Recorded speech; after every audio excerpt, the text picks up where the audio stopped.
Hello, and welcome to another episode of I Like to Look for Rainbows. Today, I'll answer a question I got on Twitter. Quick aside, I love getting questions to answer on the podcast, so please send me more, on how to come out to Mormon parents. I'll also give the little spoken blurb I did for the Beyond Savannah panel discussion at Sunstone way back in July, and also profile Will. So let's dive in and look for rainbows together. So won't you love me right? Love me right through your heart, my darling. Yeah, won't you love me right? Love me right through your heart, my darling.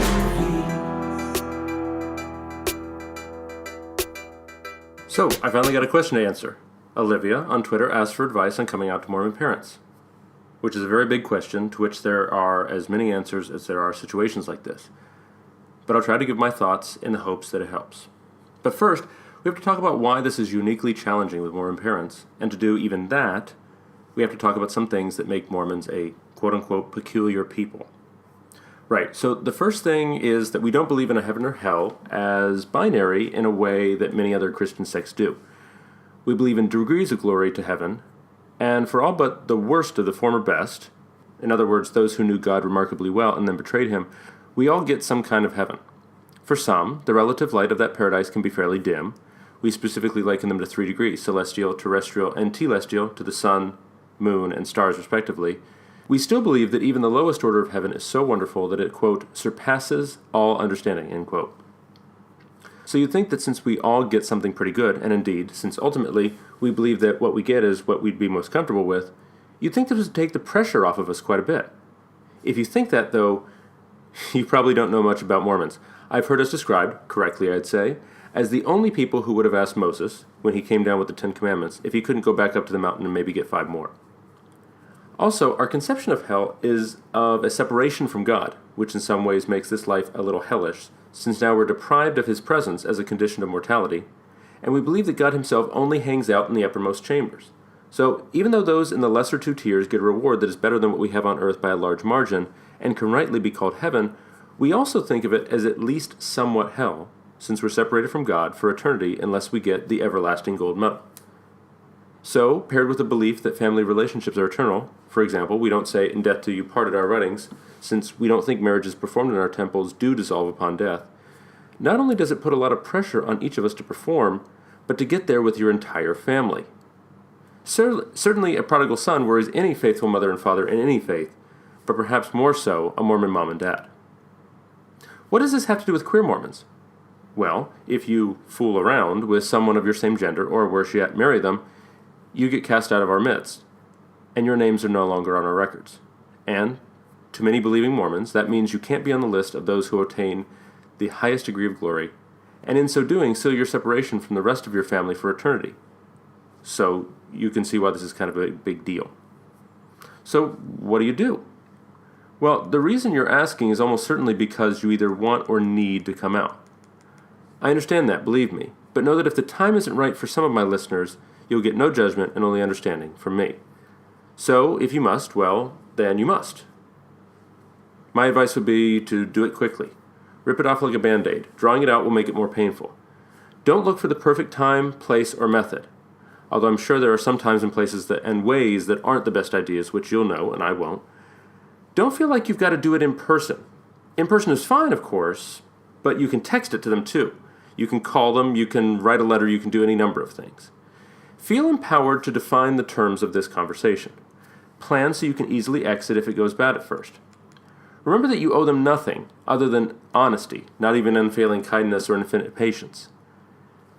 They may well be speechless. If this happens, have a plan. If this fits you and what you want to do, to use that opening.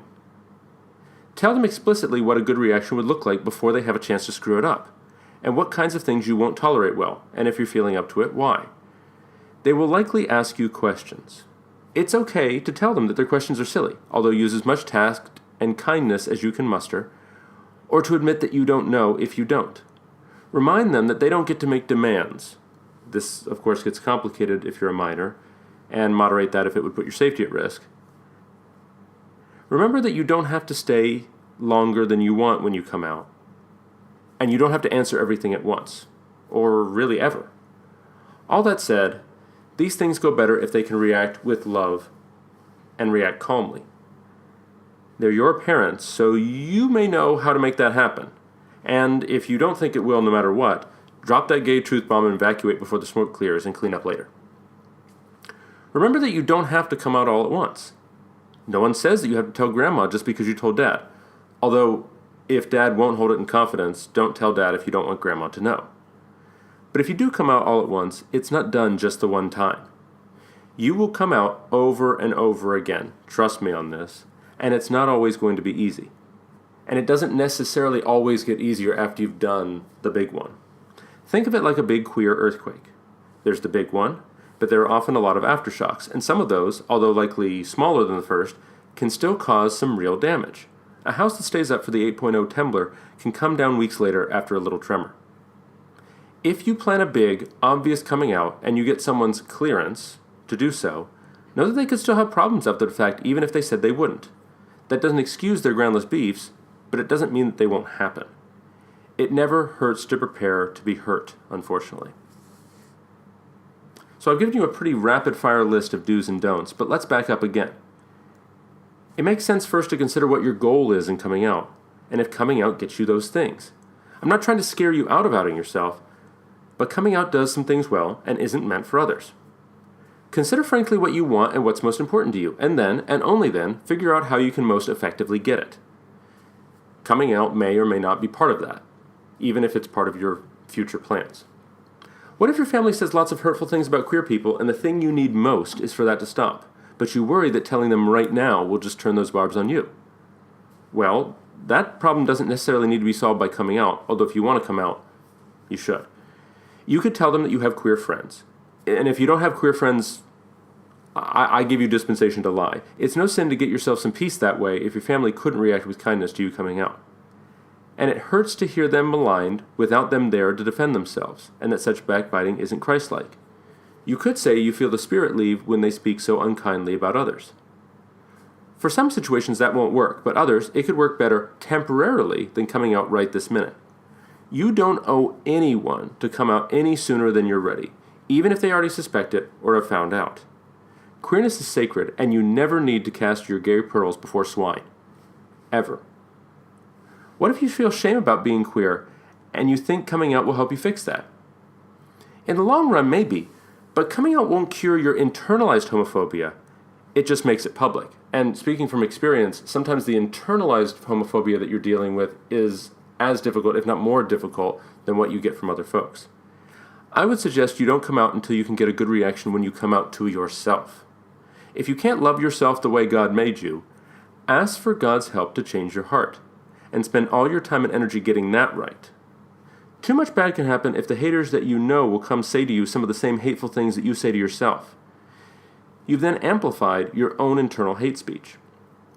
Instead, love yourself because and not in spite of your queerness, and if you come out after you've got that worked out, your eternal and abiding beauty will shine through in a way that will be irresistible and irrefutable to all but those with the hardest hearts and stiffest necks.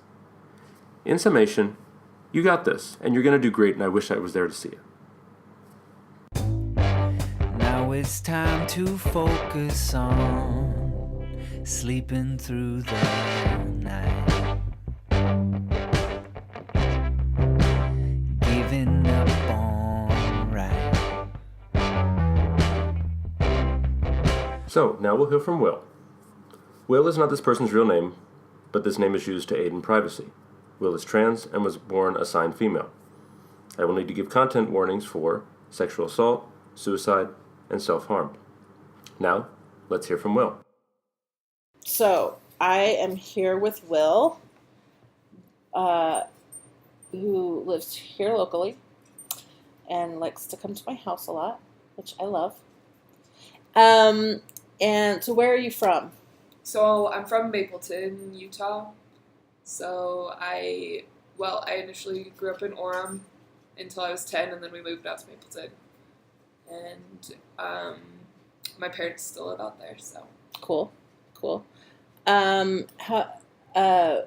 Which part of the LGBTQIA plus quilt bag acronym? I would probably say I'm under the trans community. Also, I identify as queer.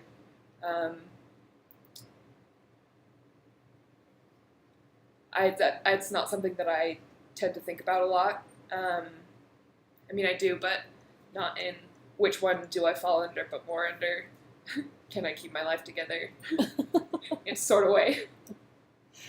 Going back to identifying as queer, I know that a lot of people feel like that's a slur.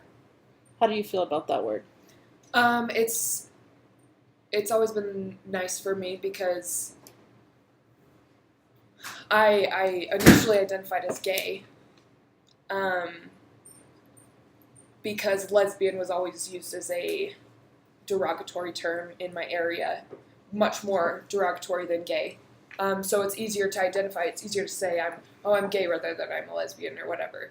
And then I realized that, hey, I'm not just a lesbian that's really bi, because they've reclaimed that for me, I guess. Yeah. Awesome. Thanks. So you mentioned that you were figuring yourself out. How young were you? At what age did you realize that something about you was different from other girls you knew? So I have a hard time. So I have always been different, and I actually never thought about my gender very much because I was mostly focused on trying to handle trauma in my life. I was really early diagnosed with obsessive compulsive disorder, really severe.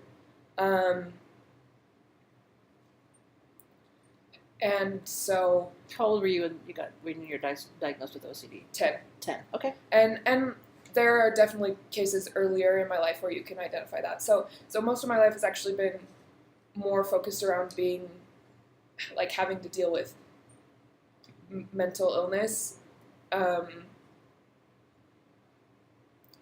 with my queer identity. Mm-hmm.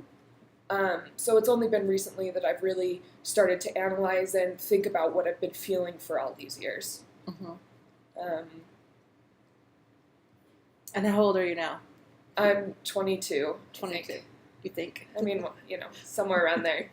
So more than half your life you've been struggling. Yeah. You've had this diagnosis. Anyway. I've had this diagnosis, and I've really struggled with it since identifiably since 6. Okay. So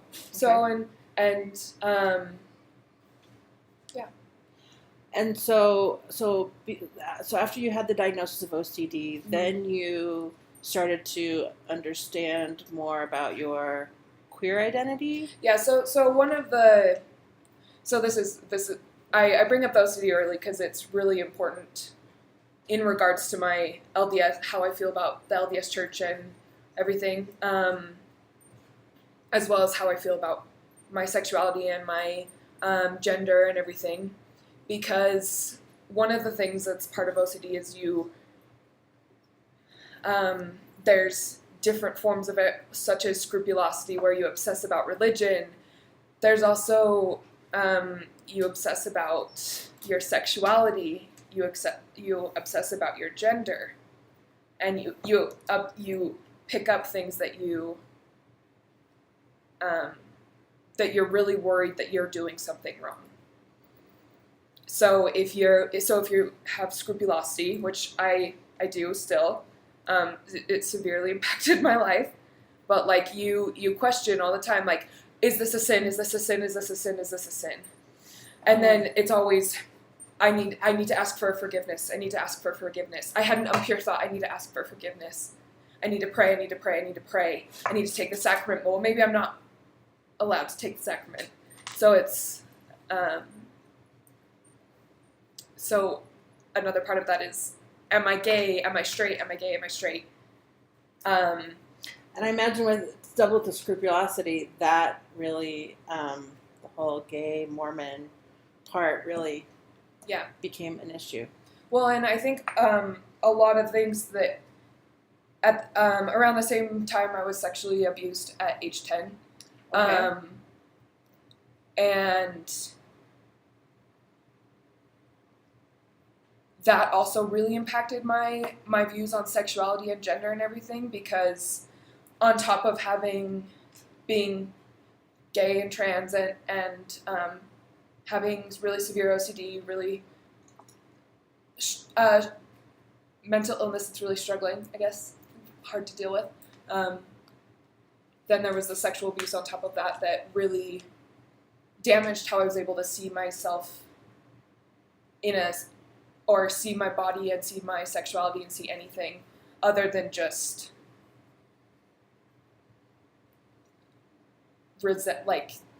not resentment. I don't know. I have never had a very good view of myself, I guess. Okay. So, from a very young age, you were struggling. 10 years old, and you said you experienced sexual abuse, and you had your OCD diagnosis about the same time. Were those related at all? Like, did something happen when you were 10 related to the abuse? We moved to Mapleton, and and you also moved to Mapleton. My grandfather had passed away. So there had been a lot of big not traumatic, but like just big upheaval, and generally OCD children don't do well in big change. Yeah. And so it started the ball rolling. Before we moved to Mapleton, my OCD wasn't as apparent. Especially I wasn't having super apparent compulsions, such as hand washing or anything. I still had symptoms, but they're harder to pick up the younger that you are. Yeah. But when we moved, that really exacerbated, I guess, my OCD to a point that it was exceptionally noticeable, and that led to other events and eventually sexual assault. At 10. I'm really sorry that happened to you. That's tough. And so and you don't have to talk about it if you don't want to, but so that happened, and did your parents find out right away, or is that something that you kept a secret? So my mom knows. Okay. She doesn't know anything about it. Very few people know a lot about it. It's never been something that I've wanted to bring to light. Mostly because I don't see that healing anything for myself. Okay. I mean, I want to be able to be okay myself with what has happened to me, but I don't necessarily need that to be... I don't need or want justice, I guess, in some ways. Or legal justice. Okay. Well, that makes sense. So you're 10, so this is all going on, and then, like, at what age did you think to yourself, I'm gay? I might be gay? So I definitely, I know it definitely had come through my head before we had moved, just I like this girl, you know? And occasionally it would happen with boys too, but more often it was, I like this girl, or I like this woman, or, you know. And after I was sexually abused, I feel like my sexuality was stunted. Okay. For a long time. I'm a very intellectual person. I am not a physically affectionate person. So most of my interaction has been, like, I read a lot, and I have seen a lot of movies, and, like, I listen to a lot of music, and I do a lot of things that are by myself, and so I have a long time of stunted introspection in some ways and capacity in others. But I feel like when I realized that I was gay and that it was going to be a problem, and that this was, like, the church is going to get rid of me, and, like, they're going to tell my parents, I was identified it at 16, Okay. of just like, this is a real thing and this is going to be a real problem. And I put it off. I really did. And then towards the end of my junior year, we had a trans teacher in our high school who was really close. I was really close with, who I consider a really good friend. And it was really rough to see how our community treated her, and how people who I loved and cared about could say those things to someone who was so beautiful and so great, and so then you get freaked out, you know? Yeah. And so that kind of spurred me into my, let's pray away the gay. Let's really pray it away. Because up until now, I've been trying to pray away the sexual assault, right? Mm-hmm. I've been trying to... Did your mom know about it at this point? No. Okay. So that was So you're 10 and you had this big secret and you kept it for so many years. Yes. Oh, goodness. Okay.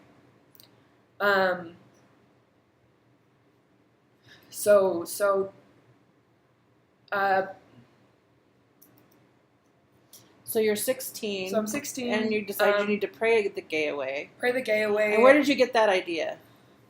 That's I think a lot of it comes from just because, I mean, I grew up Mormon. I mean, I had seminary at school. We walked from the junior high school to our personal seminary building and back for a period of released time. Mm-hmm. And we would pray before our games, like the whole thing. Wow. All the time. And my parents are very religious, and it's really great for them. And so religion has always been a massive part of my life. And our church teaches that, you know, if you know, knock and it shall be opened unto you, seek and ye shall find. And also it teaches you this idea of like, you have to ask for forgiveness and ask for forgiveness. And I think that as an OCD person, that got stuck in my head of like, you continually need to be asking for forgiveness for all of your sins. Yeah. It makes me think of the whole faith can move mountains. Yeah. So you think, I can move this mountain with my faith. Yes. Well, and especially because I do come from a very spiritually strong family. My parents are both have really strong testimonies, and I really appreciate that in a lot of ways. Like, I can totally see their truth. Sure. And it's great. But, like, it definitely steered me towards knowing that what I was wrong to my church and to the church and to the gospel and everything.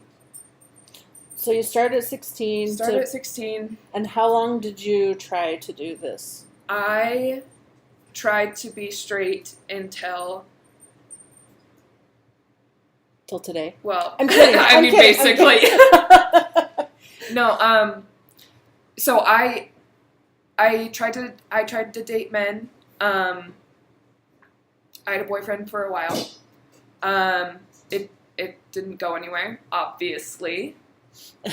But I went to BYU, and I was still trying to be straight. I was still trying to do the gospel. I was still trying to do the church. And I got to BYU, and I had a mental breakdown at the end of a semester. And at that point, do you think that was from the scrupulosity? I think it was a lot of years of too much pressure on myself. I was full-time engineering student working at BYU, and then felt like I was dealing with a lot. Yeah. And especially being in the constant BYU atmosphere of having to be righteous and having to be perfect and all these things, it feels like it brings it up to the surface, brings all your imperfections up, you know? Sure. So BYU ends, and then I was that Easter Sunday when I was at BYU, that's when I was like, nope, this is fuck this. I am doing women because they're great, and my BYU roommate helped me sign up for Tinder. Really? Wow. And so So then I was gay. And I did still try to do the church for a long time. I think Yeah. I still do try, actually, to this day. I mean, I still really respect my parents' beliefs. I try and respect them as much as they respect me. sure. And sometimes more. Sometimes I respect their beliefs more than they respect my beliefs. Mm-hmm. And I just have to kind of deal with that. So you had so Easter Sunday, you sort of had this breakdown. Not really a breakdown, but just like What caused that to happen? loneliness. Mm-hmm. And just I was exceptionally suicidal. I had attempted suicide in my senior year of high school, and then I attempted again that spring, and what then was on and off. But it got to the point where I no longer felt respected or loved or anything at BYU, and it's Easter Sunday, and everyone talks about how, oh, he is risen and it's great and all these things, and I just feel hurt. What do you And- think you feel hurt by? Do you think you feel hurt because your prayers haven't worked? Yeah, like all these years of me being such a good Mormon. I mean, Right. I blamed myself for the sexual assault. At 10. At 10.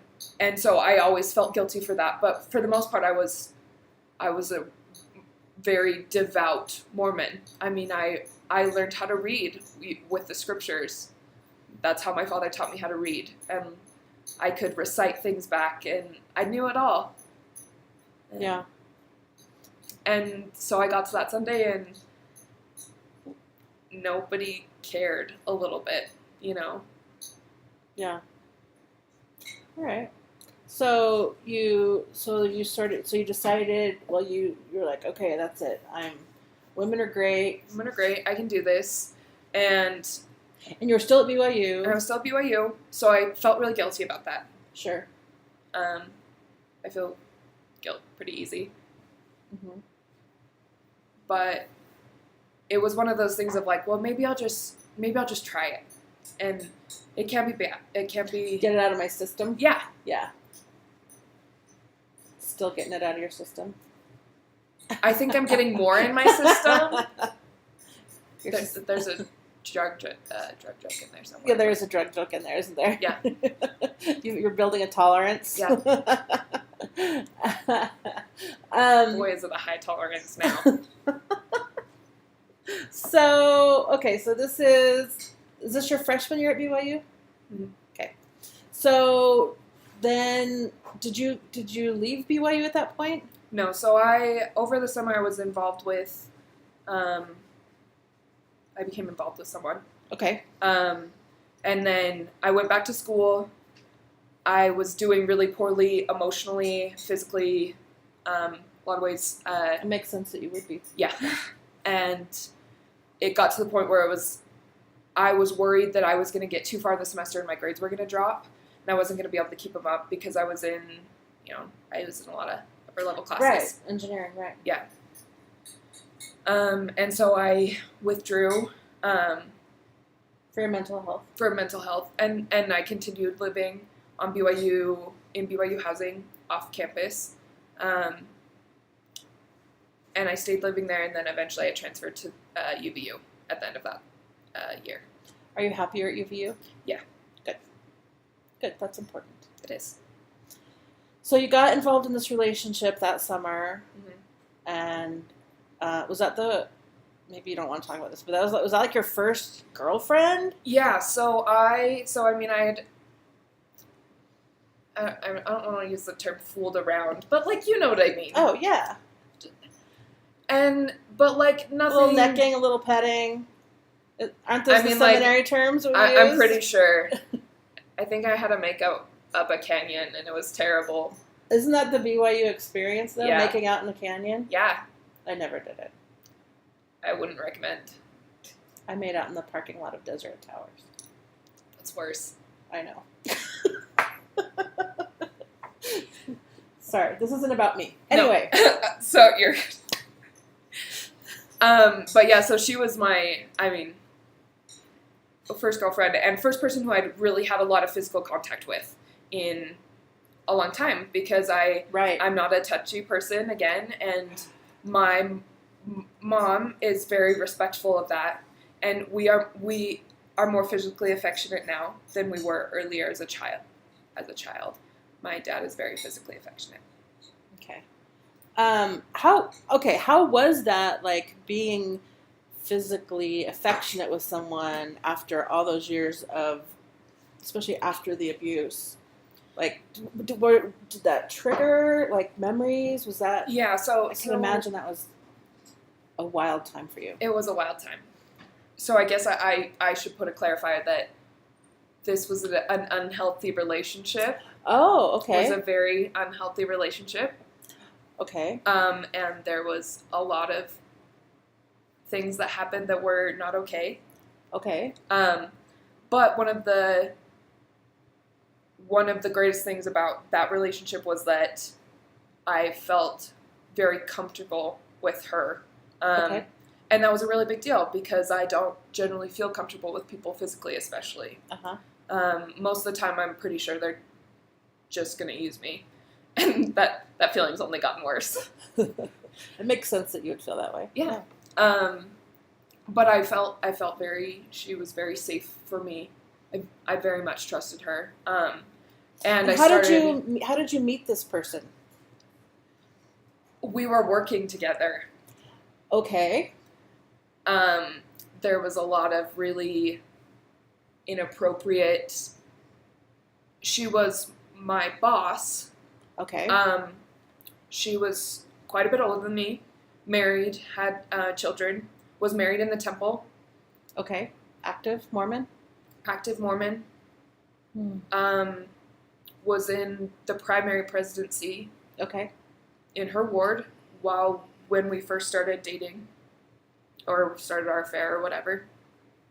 Okay. And that was really hard, because she was... That gave me a lot of guilt Sure. added on top of that I felt like I was the epitome of the gay agenda. I was literally tearing apart a family. Yeah. And that was ingrained in me every day. And that, like, I was destroying a temple marriage. And Who was leading you to believe that? Was that was part she of- saying that to you? yeah, and eventually a lot of this came to the surface. Her husband found out. There was a lot of problems obviously between them and me, Sure. as well as between them and my family. Right. So it was a really messy situation, Yeah. I guess. Yeah.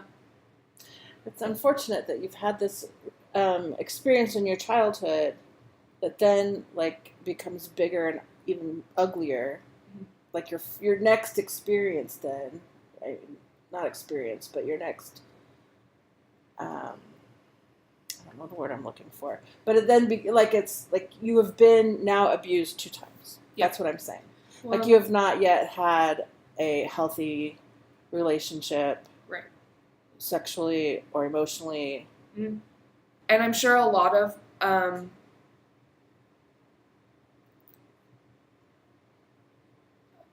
don't know, my emotional connection issues stem from sexual assault at an early age. Yeah. Because it definitely isolated me, Yeah, um, that makes sense. both from my family and from social peers, which I was already quite isolated from to begin with. And then with the sexual assault, the OCD just got so much worse. So isolation. So I was a very alone kid who read a lot, Yeah. who had a lot of fears about God and religion and about how I was going to hell because a man had raped me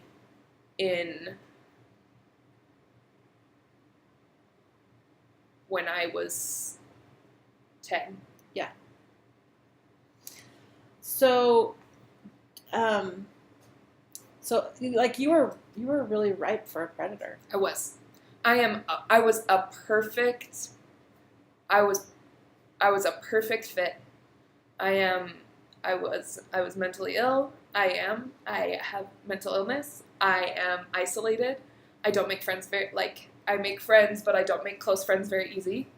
I'm not very trusting. I'm very isolated from my family and from my parents especially. I try to keep them in the dark with a lot of my life because I don't like to make them more stressed than they already are. And I had already been sexually assaulted. I have had no self-esteem, very little. And so it was a perfect scenario. Yeah. Everything about it ended up working out perfectly in her favor. Yeah. How long did that go on? I would say we were involved emotionally. I will be emotionally involved for the rest of my life. But because you can't ever really get back parts of yourself after that happens. But so we communicated and were emotionally involved, I guess, for about 18 months. Okay. Wow, that's a really long time. Yeah. And how did all of that end? I mean, obviously it hasn't ended really because you still feel involved. Yeah. I mean, you don't have contact. Right. And it's more just residue, I guess. You have residue. Yeah. I have emotional residue, trauma residue. I thought you were going to say resin. You have emotional resin. I do have emotional. I need emotional resin. Oh. So a year and a half, you're having this emotional, off and on physical relationship. Off and on physical relationship. There was not healthy. It was not healthy. I'm not a therapist. No, but you're I'm okay. Just gonna I'm say, just like trying to think of like the right like words. the power dynamic. Yeah. The like. Well, and a lot of like it I'm too trying was to fight back some anger on your behalf. yeah. Well, and a lot of it too was it was often held over to my head that she was gonna tell my parents. Oh. And like I hate that. Mm. I hate it when people threaten to tell my parents. And so like, and it scared me because again, this is me. My parents found out over the summer that I was gay. My dad accidentally. This is that summer after the April. Yeah. Okay. During after that summer after the Easter. when I started getting involved with her and everything was exciting and I was a baby gay and I was like, yeah, I'm going to explore my sexuality and I'm going to be fierce and I'm going to be Shane from the L Word. And instead I'm just like sad and broken. But like funny. So it works out.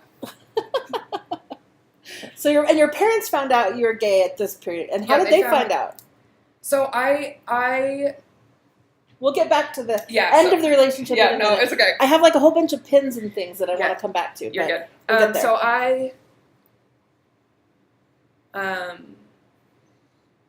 I had told my mom after I had had a fight with this woman, and I was heartbroken. I had been put through the ringer again, and this was a very common experience I got. I think the longest time that we went was a little bit over 2 weeks, where we hadn't broken up in a little bit over 2 weeks was the longest period. Okay. And it was her breaking up with me. Okay. But so I had had a fight and I was really upset and I was talking to my mom and I started crying And I am also I have self-harmed, and that's a problem for me. I had been self-harming, and my mom, she saw them. What is your form of self-harm? So I generally cut. Okay. It's Yeah. the easiest for the most part. No judgment from me. And I had asked, and I told her that, like, you know, I might be gay. You told your mom this? Yeah. Because she saw your scratches. Yeah, cuts. the cuts on my arms and my legs and my stomach. And we were talking, and she had known that I'd been going through a really hard time, especially with school. She had known about my mental breakdown, but she hadn't known about a lot of the emotional stuff. She still didn't know about sexual assault. At 10. At 10, she didn't know about that I had a relationship going. She didn't. Right. This was all. She didn't know any of that. So she really did handle it pretty well. Good. I hear people's stories of how their parents react, and for the most part, my mom handles things really well. That doesn't stop her from saying terrible and hurtful things, but she does try really hard, which I appreciate. And she said that she had figured that I had been thinking about it, and that About being gay. okay. She had figured it out or whatever, and that she wanted me to know that, like, not everything is about sex, which, like, thanks, Mom. And that she would love me, and no matter what, and, like, I really appreciated that, because that was definitely put to the test, and still is, in a lot of ways. So she knew, and we agreed not to tell my dad, and he actually found out because he used YouTube history search, and I had been watching a movie that was very gay, because I'm gay, and really into women.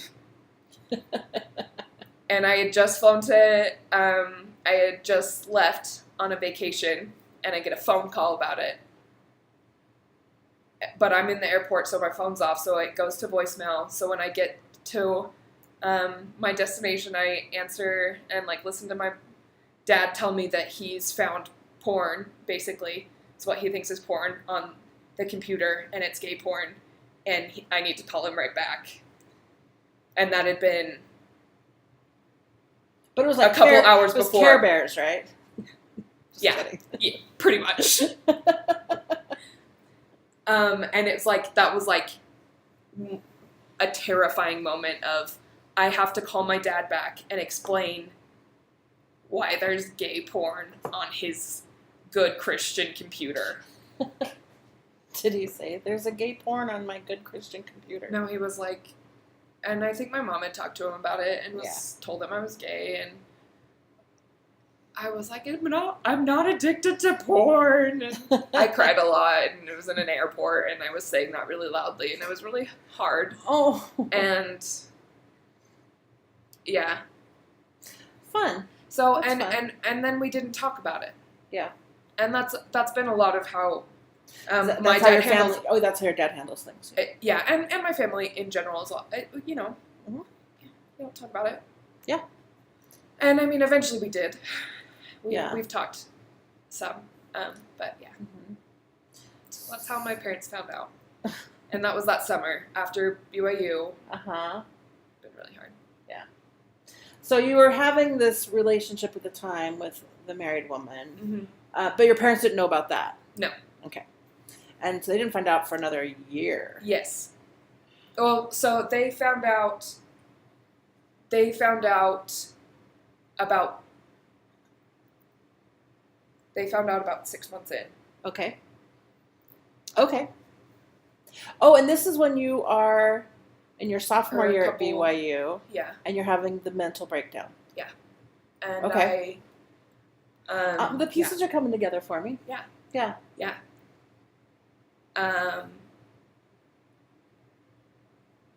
Yeah, so they found out when her husband found out. Okay. because he was threatening me and this woman, Mm-hmm. and He was threatening both of you? Okay.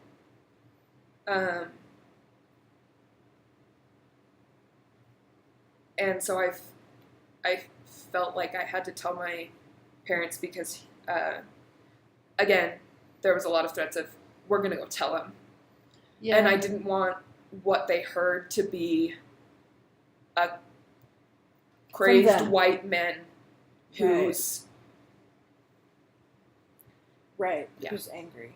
angry. You're very thoughtful of your parents. I try to be. Yeah.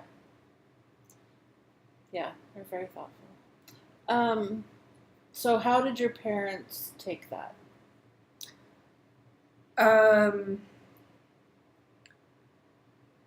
When I told my mom, she looked like she was going to pass out. I'd had her sit down, because there's a lot of extra layers on top of this. Sure. They were they knew her, and so it was a much more personal situation than most people. Yeah. Um, Is this also when your mom found out about your mom found out about that over the summer, the abuse from when you were 10? that was the next summer. Oh, the next summer. That was a year later. Oh. So she found out that I had been seeing someone. And I told her that it was over, because it was at that point. It was always over. Right. And I told them that I wasn't going to continue it, and it was over, and I'm so sorry, and all these things. And she told me that she was going to not tell my dad, Sure. and that she did. Okay. That happens. And that was 6 months after So, Easter. well, that was a couple. That was that like October. Okay. Oh, okay.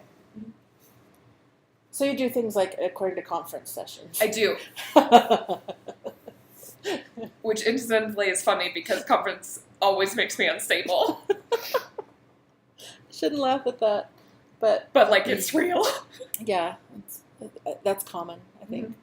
Yeah. Anyway, okay. So then you continued seeing her for another year, off and on, like Yeah. So little starts and spurts and stops, and and I was in contact with her continually. I was either with her or talking to her. Okay. And because it was also my workplace, I was constantly Right. Around her. around her. And I was also required to, I checked in so that she always knew where I was and what I was doing and who I was with. And she was still your boss. Yes. Unhealthy. So Like, it I ended feel with her like being- I need, and even though I'm not a therapist and I have no like official, I just feel like I should tell you, like, you were taken advantage of by adults, and I know that you probably feel a lot of guilt, but none of that is on you. None of it. None of it. Okay, so you're seeing her a year. So a year goes by. Well, and I guess I should add, we were physically more involved early on in the Okay. relationship, and that triggered me starting to have my Self-harm? memory recall. Oh, from when you were 10. Yes. Had you blocked it out? Yeah. Okay. Okay. Or blocked out. Parts of it. Yeah. Yeah. Okay. So I'm having this recall, and she talked And the to only me. person you have to process with is this woman Yes. who is also A predator. taking advantage of you. Oh my goodness. So I'm 19. I'm mad on at this all the point. labels, on all the levels. Levels. Okay. Sorry. So I'm 19. Yeah, you're 19. Um, And you're in your sophomore year at BYU. yes. So we were physically affectionate. Okay, sorry. I'm remembering what I was It's going okay. to tell you. Okay. so I'm having recurrent recall, Mm-hmm. and she's the one who I'm processing with. And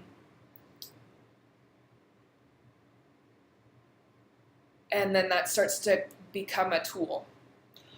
For her to use? Yeah. Okay. And it's I had very low self-esteem, Sure. and this was all coming back. It made having sex very traumatic, most of the time.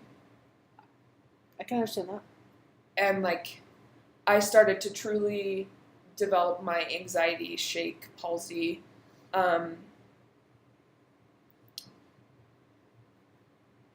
like during that summer, pretty much. I really noticed it the most after sexual encounters.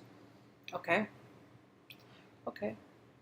So, oh wow. Okay, so a year. So you leave BYU, and So I withdraw from BYU that fall. about the same time that your family finds Yes. out that. Okay. Within 2 weeks of everyone finding out, and What a stressful time. yeah. And so it was rough. Okay. And That's an we continued understatement. to have a very troubled relationship that was very unhealthy. Codependent sounds very. Mm-hmm. Yeah. It sounds extremely codependent. Yeah. Okay. At this point, her husband doesn't know. So he, And is she still Well, like he knows. active Mormon? Yeah. Primary president. well, I think she got released. Okay. But Okay. yeah, she still goes to church. Even now? I guess you don't know. I would imagine so. Okay. Her family is also LDS. She incidentally also has a gay brother. Okay. Interesting. Okay. Yeah. So you're so for another year you're still like navigating this really like difficult, turbulent relationship with both your family and with her, and And I'm still living in BYU off-campus housing Okay. with my BYU roommates. okay, and who incidentally, all three of them were exceptionally good people, and I'm incredibly blessed that I had those three in my... Good. Because I did, eventually I had to tell them all because it came to the point where I was concerned that they could be physically harmed if Oh, something were to goodness. happen, and so I needed to make sure that they were safe and that they knew that they could call the police.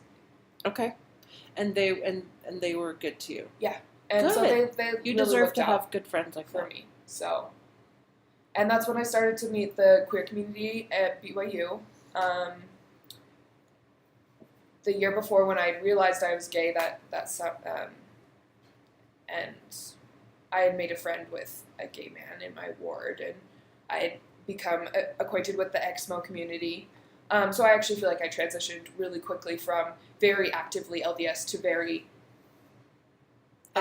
ex-Mormon. Sure. Especially because through that time this was all a lot of sexual and religious and emotional abuse. Sure. So Okay. I left the church I'm still technically in the church, but Right. I left the church You over left the period activity in the church. over this Yeah. summer and fall, Okay. Okay.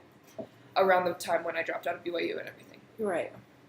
So, and then, so you're still seeing her for that year, and then how did the breakup? What happened? How did you end this relationship So it actually ended up with her being fired from her job? from her job. And Did she get fired because of So- what she'd been doing to you? so Well, that's good. she was fired, and because she had made Some bad business. some of the threats had been increased, and I no longer felt like I could have it on my conscience because it was starting to affect other people. And then some other information about her and her criminal activity Okay. came to light after she was fired, and at that point, I knew I had to I had to end it because I had made this problem, like, because now there was consequences. I Yeah. guess it had got to the point, it had come to a head that if she was to get fired, I wasn't supposed to talk to her, and Yeah. I'm not supposed to have contact with her. I'm not. Yeah. Yeah, because there's still A criminal. a criminal case. Well, that makes sense. There should be many more criminal cases against her. I hope she's listening. She won't. Anyway. Okay, so that relationship ends. That must have been a really difficult time for you, because that was a year after you'd had this initial breakdown. Or did you feel better? Did you feel like a weight lifted? So, not really. You probably just felt like you're trading one mess for another. Yeah, so basically shouldn't I make just feel like my life has been crashing for the last 3-4 years. But then you met me and it got better. It did. Not that it's about me. Anyway. So, okay. So you get out of that relationship. You feel like things are... At what point are you like, hey, I'm trans? Or had you already figured that out before then? So I have a lot of chest dysphoria and stuff. I never really identified that as like something that other people felt. Mhm. A lot of the times I just wrote off what I was feeling as, oh, this is probably my mental illness. Okay. And I mean, I was always told that we don't talk about our mental illnesses. We don't talk about the things that, that are private, personal. So I don't share things. But so for the longest time, I felt that that this was just part of my OCD. And then towards the end of the relationship, she had mentioned that, you're turning really masculine. I don't want you to be one of those freaks. Oh, gosh. And you wouldn't consider starting tea and like all these things. And I was like, no, that's not me. That's not me. And I had really been trying to be very feminine. After I graduated high school, I tried. Yeah. For a long time, I haven't really cared about my physical appearance. I have no self-esteem, so it didn't matter. So I always wore baggy clothing, and I don't know if that's from the trans dysphoria or if that's from the sexual assault and not wanting to be associated with my body. So it's hard for me to discern when I started to figure out that really that part of it is being trans.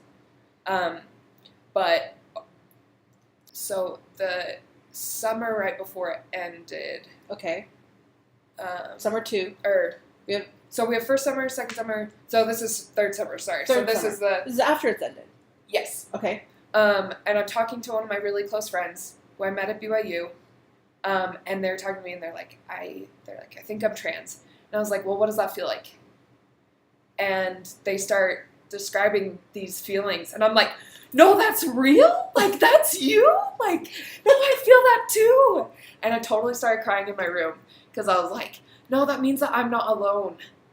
That, like, oh my God, like, you mean, like, I could cut off my boobs and I could feel comfortable in my body, and it's okay to not think of myself as a girl all the time. And it was just this, like,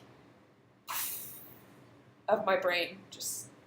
Wow. And so and then I started to really, really look at it, and I had become involved with someone else, and they were very, affirming? yes. Okay. So that was helpful. And then I started And to. was this a healthier relationship, this Yes. next one? Okay, Yeah. good. Finally. Just kidding. Yeah, so. So then you were like, you're exploring this idea. And you knew you were trans at that point when you heard And then I was like, oh, well, that sounds like me. Like, that sounds like the things that I experience. And, Mm-hmm. I didn't know anyone else felt like that. Yeah.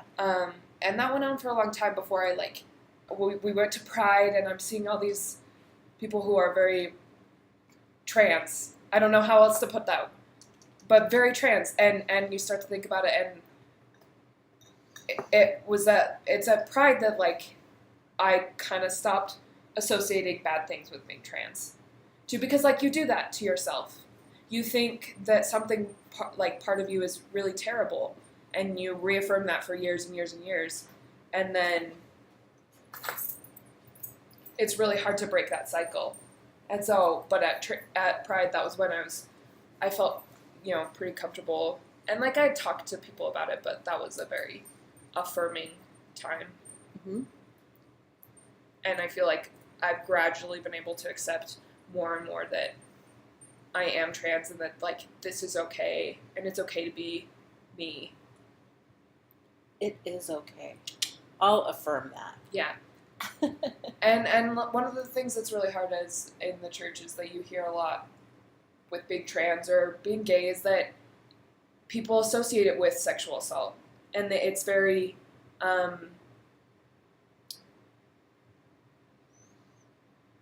what's the word that I'm looking for? It puts you down, whatever. Sure. Sure. To have people tell you that, oh, well, have you ever thought that you're gay because you were assaulted as a child? That's called gaslighting. Or have you ever thought that you're trans because you were in an abusive relationship or you've had sexual assault or whatever, and you just don't feel comfortable in your body? And like, yeah. I worry about that all the time. And it's terrible because it's terrible that I have to repeat what people have said to me and have asked me. And I think people don't realize that that's a very hurtful thing to bring up to the queer communities. So one of the things that's been kind of cool for me as I'm talking to you is you've talked about these really hard, difficult things, but then the minute you talked about realizing that you're trans, like your entire face just changed. It's incredible to see, and I'm sorry that people just have to listen. Yeah. They don't. I'm trying to. It's just kind of a cool thing. That's all I'm saying. Yeah. Well, and like I ended up doing a panel for a friend for a queer club, and they talked about how there's gender dysphoria and there's gender euphoria, and I've always like thought about it, and I've never felt euphoric about who I was. Yeah. Because like, what do I have to be euphoric about? But, like, so I realize I'm trans, and I'm like, fine, fuck it. Like, fuck all these people. And the election started, and everything was going south. And I got a haircut, and I got called a fag in the street. And I got home that night, and I took a photo. And for the first time, I felt like I looked like myself. That's powerful. And, like, there was a moment of gender euphoria when I got to see myself as I feel inside. Because that doesn't happen ever.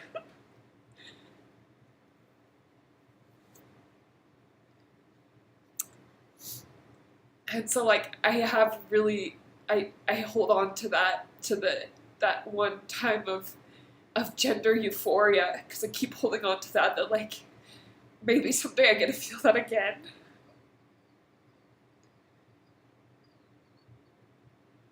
That's Even though it doesn't powerful. seem likely, like, maybe I would. Yeah.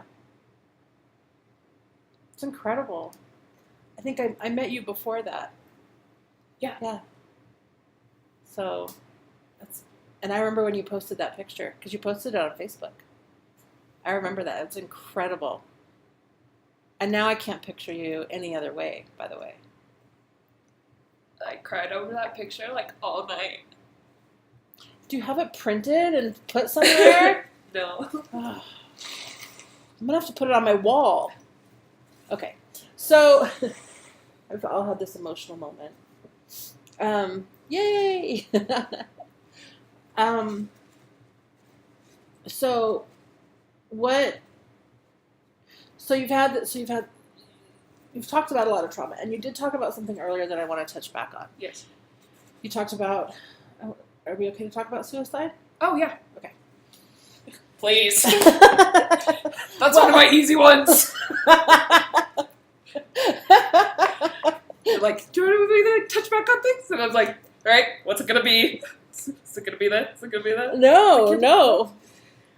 Cool. Yeah. No, I'm totally gonna talk about suicide. You're feeling relieved? Yeah. Okay, Yeah. good. Yeah, I won't go to anything else. I'll talk about that. No. Well, I mean, like you're fine. I mean, this is going to be a great podcast when suicide is one of the easier things to talk about, right? Yay! So your first attempt, was it when you were a junior in high school? Senior A senior. How did you try? What did you do? medication. Medication. And I actually think I blacked out before I took enough Oh, to be okay. a problem, but I blacked out before I took enough where it was a problem. Okay. Um, And and then I was really fuzzy the rest of. I don't remember a lot of that time period. did anyone find you, or did you tell anyone, or is this No, it was another thing all- you kept a secret? It was another thing that I That's kept not a a secret. shaming thing that I No, just you're said, by the okay. way. Okay. Another thing I kept a secret because I can. Right. I am You're a vault into yourself. I am a very private person. Yeah. And I get that. I hide things very easily. It's something I really developed. So that was your first attempt. And suicide, so I've known you for a while now, and I know that suicide is sort of something that suicidal ideation is something you struggle with quite a bit. So I would say that my senior year was when I truly became or got to the point where I was suicidal. And for a long time I wasn't suicidal because I was afraid of dying, because I was afraid I was going to hell because I had been sexually assaulted. So that's why you were suicidal. No. Wait. So I was suicidal because I was gay. Okay. But I'd finally gotten to the point where I was like, well, fuck it, because I'm going to kill myself anyways, even though it's my fault that I was assaulted. Okay. Because scrupulosity, Right. OCD, Sure. it's all my fault, right? Right. That makes sense. So for years I had been scared of dying, which I think kept me from being more suicidal or Right. younger. Right. But then it got to the point when I was gay, and I was like, nope, I just got to end it because...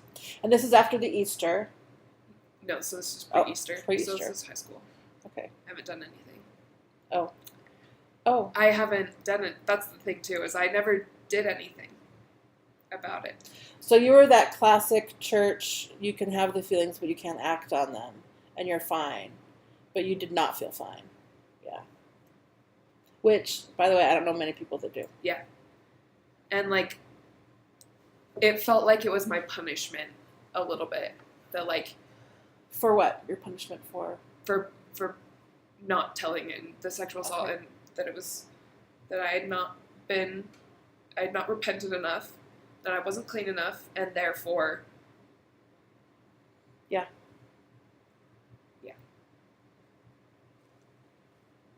So then when I realized I'm gay, I can't get rid of it anymore, and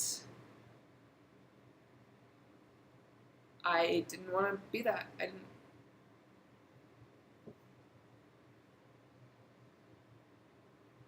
Yeah. My life has been hard enough as it is. It was hard enough as it was up until that point. Yeah.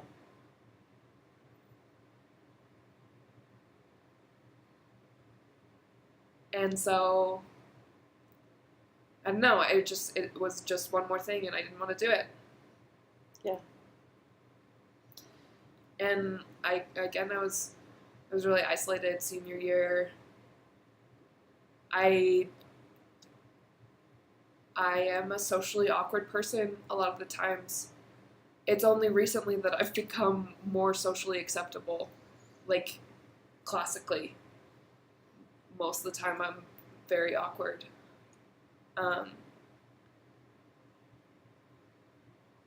And so I was really isolated for a long time. So it just felt like it's better this way. I think that was always what I was thinking. Yeah. I can see how you would get there. Yeah. I can see it. And I had heard some really hurtful things from young women's leaders. you know, it's better to be dead than be gay. Hmm. And a lot of, and how soon the world was going to be attacked by gender and like all this stuff and all these things, and about the family proclamation, it's everywhere, and like Right, and you're experiencing the scrupulosity, so of course you So are everything fully bought into it, so I'm and you have this cognitive dissonance. and I'm obsessed on it, and I Mhm. can't get off of it, and Mm. I can't repent enough for something I haven't done. Yeah, and you can't repent enough for something somebody's done to you that's caused so much deep trauma. Yeah, and Oh, my friend.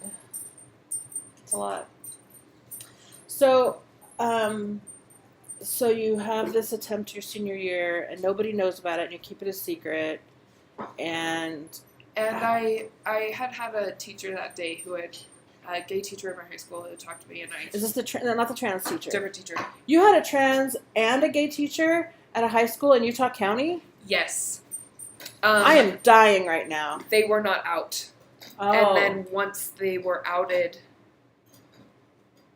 it's been really rough on them. My trans friend had to move out of the state. Her family had to move away. There was a lot of problems, and but the other teacher is doing well. The teacher who I'm talking about now, who Yeah.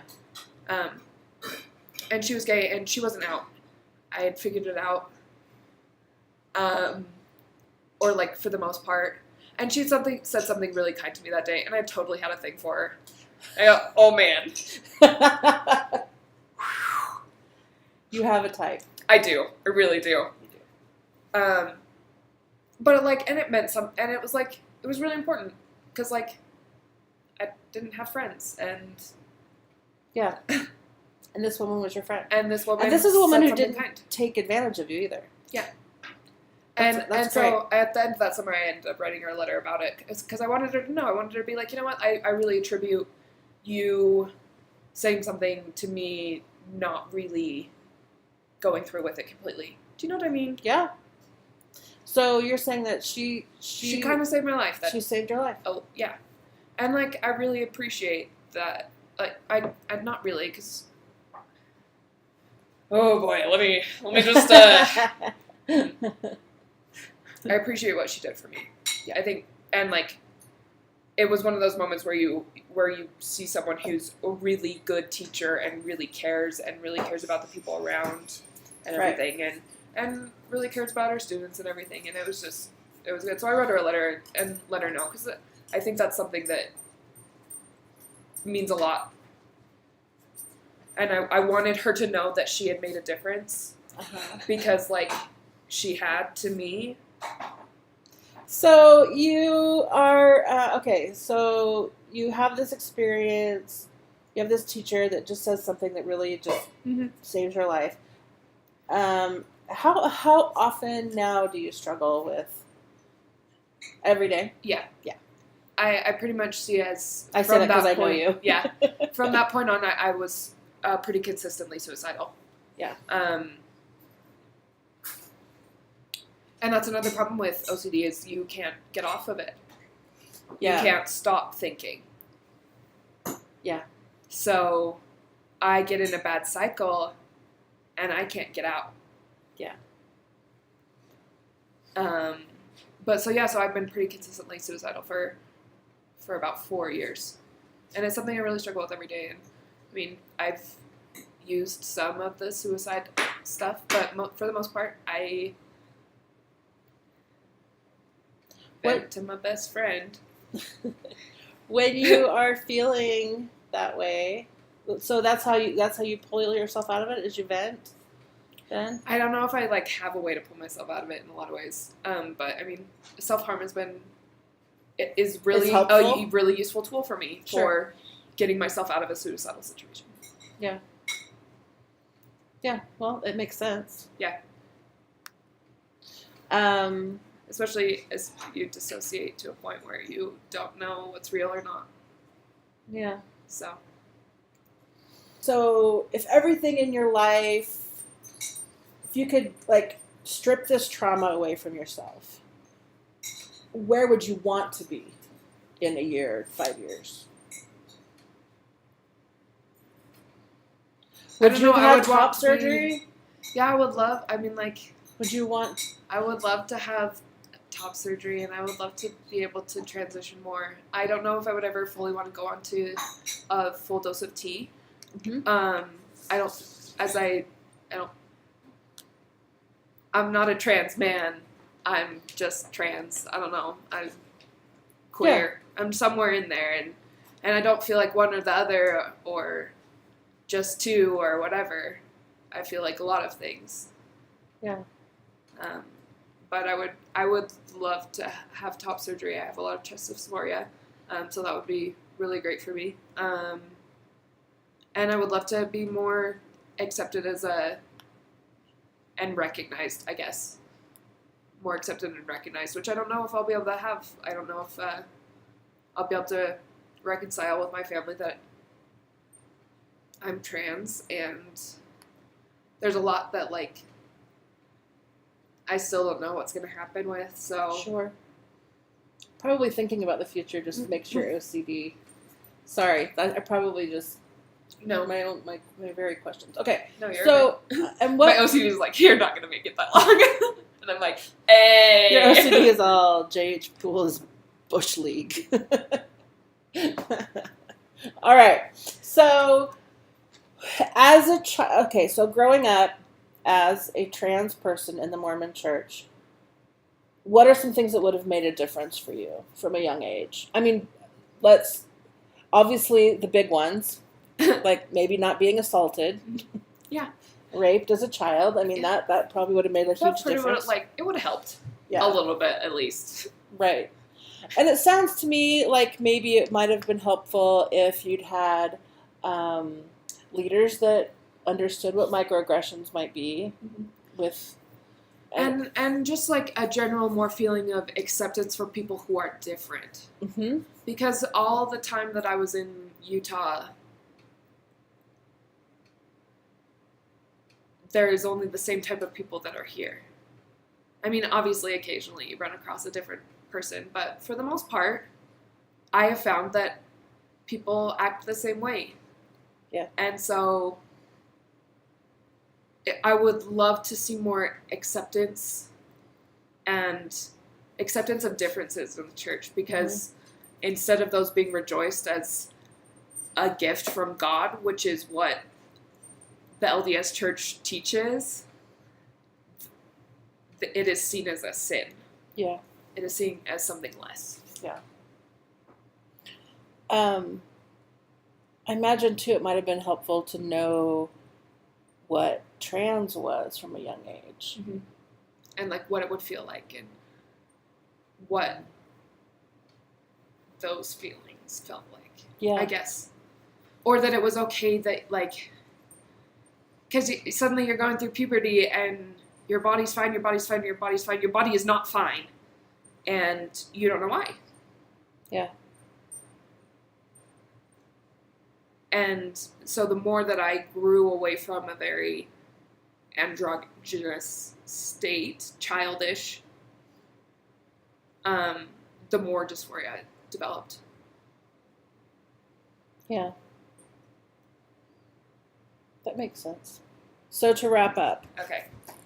what is one thing that people can do, like, what's one small change that people can make to be more affirming to the trans community in Utah County or in the Mormon Church?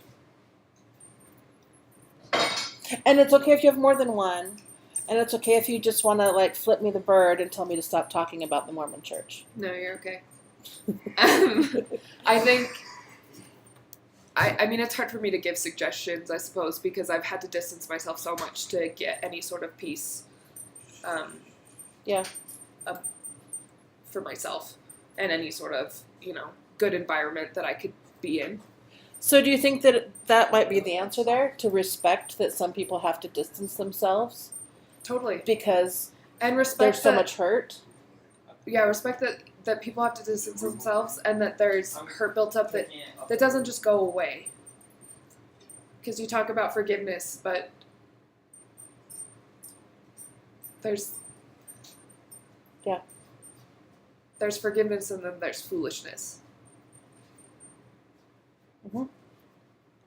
And I don't want to be foolish with the church anymore. And they've made it very clear that I'm not very welcome. My mom still tries very hard to make sure that she believes that her Heavenly Father loves me. And I really appreciate that. And she really does, and she truly, my parents are very loving in that way, but it would be nice if it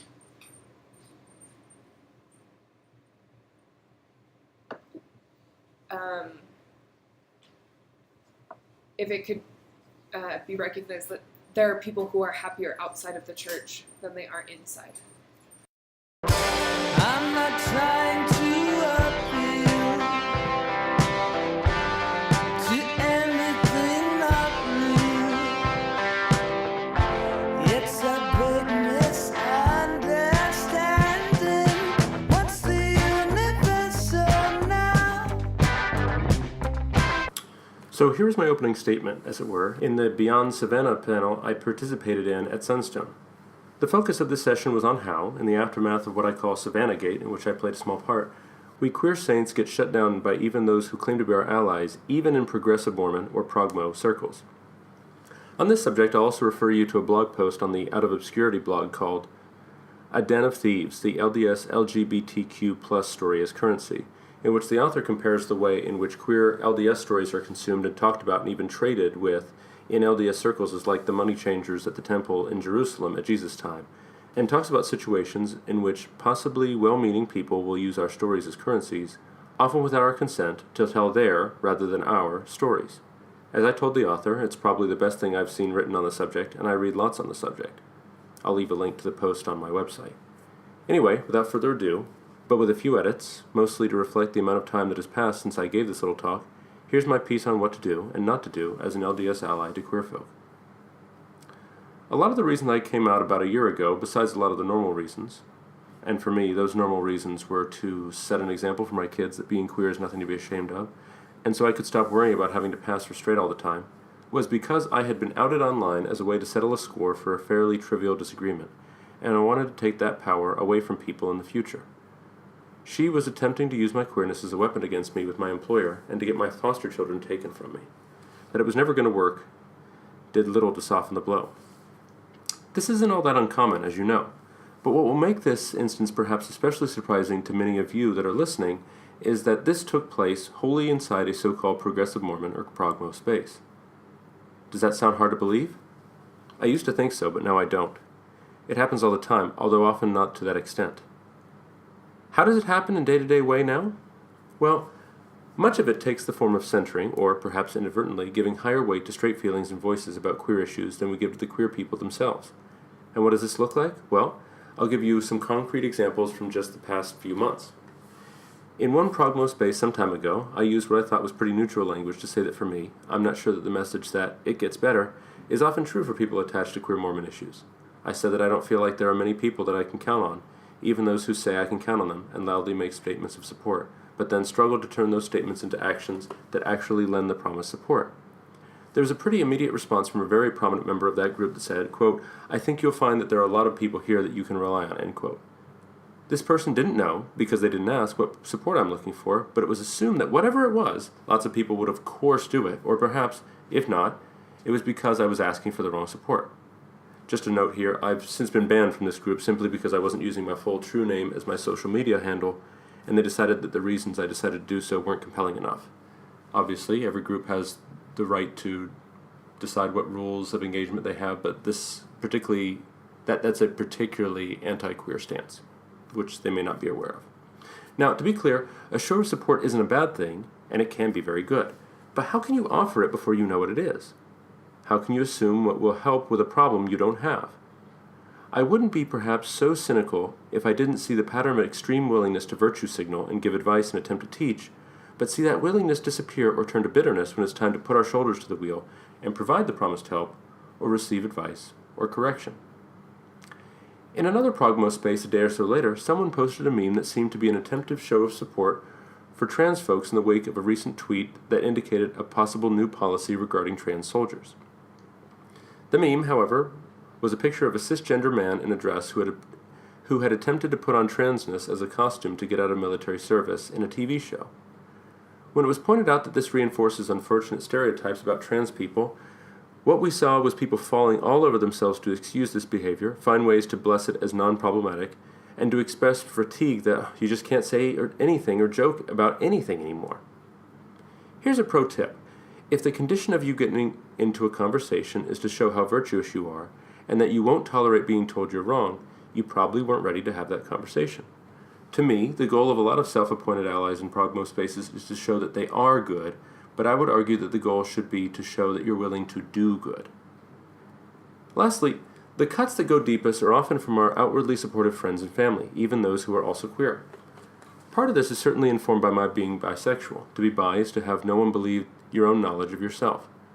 You'll always be not gay enough for some and too gay for others. I'm married to a straight woman and have never been with a man, so I've had gay and lesbian people tell me that I need to have a sexual or romantic experience with a man to be sure I really like men, forgetting that we don't impose this same logic on straight virgins. I've had other folks close to me tell me and encourage me and almost push me to do the same, and repeatedly assure me that they'll make room for me to have a, quote, gay experience, end quote, as if it's a ride at a theme park, even when I patiently tell them I'm more than satisfied with what I have and don't want or need that. I've had those close to me feel comfortable talking or joking about my queerness when they initiate the conversation, but feel very uncomfortable when I initiate it. I've dealt with feelings of hurt or betrayal, apparently caused by now being out, from those same people when I live my life in the same way I did before I was out.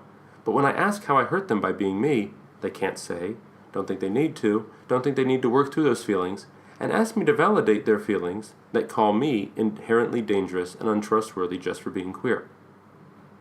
We very often center the straight narrative in mixed orientation marriages of something like, I'm not getting what I signed up for, I deserve a straight spouse from the straight spouse themselves, and not the queer one that says, I tried to tell you who I was, but you didn't believe me or ignored it because you couldn't handle it. I'm sorry you didn't get the straight spouse you think you deserve, but I'm not getting the supportive partner I believe I was promised, and you're the only one who gets to be vocal about feeling betrayed and dealt an unfair hand. It's the feeling when people check in on your straight spouse for how she's dealing with it, but those people never check in on me. After all, I caused the problem in the first place, right? It's all this that had me regret coming out, which of course I feel guilty about because that reinforces the really strident anti-queer rhetoric that tells us it's shameful and a flaw, so we should hide it, until I realized that there's currently perhaps no such thing as being fully out. We all have to hide. All queer saints have to hide it or compromise telling the whole truth about it, sometimes to avoid disturbing straight feelings about who we really are. It's not ideal, but sometimes the best option isn't the ideal, because the ideal isn't available. So what can you who are listening to this do about all this?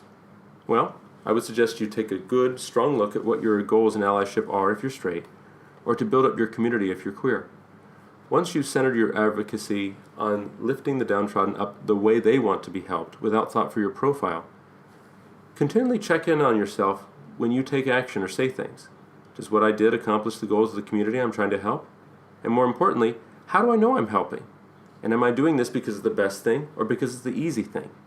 For example, I appreciate you telling me that you don't think the November 5th exclusion policy was correct in a closed Facebook group. What power could that testimony have if people in your ward knew it? Do you dare to say it where it will do the most good but maybe draw the most fire? We all need to speak up. If we want a bigger tent for Mormonism, we have to be willing to clearly communicate why we need to move the stakes outward.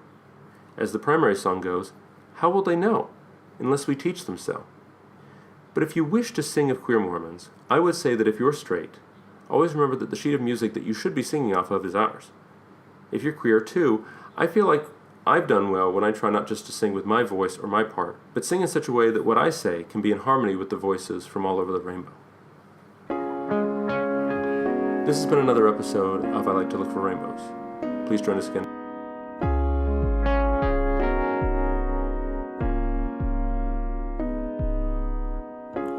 All the things that I love might be over, and I'm stuck here, both hands full of closure, but I'm not sorry for me. I know that it's not my fault, not